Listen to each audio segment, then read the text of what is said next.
মাস্টারমশাই, একটা প্রশ্ন করব? কি প্রশ্ন? মাস্টারমশাই, 8 গুণিতক 8 গুণিতক 8 কত হবে? তা হঠাৎ এরকম একটা কঠিন অঙ্ক তোর মাথায় আসলো? কোথা থেকে পেলি রে এই প্রশ্নখানা? আগে স্কুলে ক্লাসে টিচার জিজ্ঞাসা করে যে। তা বেশ বেশ, অঙ্কখানা বেশ। ওই 8 গুণিতক 8, ওইটা তো হলো 64। বাকি 64-র সাথে 8 গুণ করলেই হবে।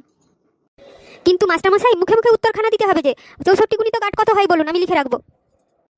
আর ক্লাসে মাস্টারমশাই যদি আবার এই প্রশ্নটা করে, তাহলে আমি সবার আগে হাত তুলে উত্তরখানা বলে দেবো। উত্তরখানা খুবই সহজ, বুঝলি? উত্তরখানা একেবারেই সহজ। আচ্ছা, তোকে আমি 1 থেকে 15 অব্দি নামটা লিখে খাতাটা জমা দিতে বলেছিলাম, সেটা কোথায়? আজকে তোর আবার এই একই টাস্ক থাকলো। মাস্টারমশাই, আমার অঙ্কখানা? ওই উত্তরটা খুবই সহজ রে, খুবই সহজ। পরের দিন আমি একটা খাতা নিয়ে আসবো, সেখানে দেখবি এগুলো সব করা আছে। তুই একবার দেখে নিবি আর ছটাক্সে উত্তর দিয়ে দিবি, বুঝলি?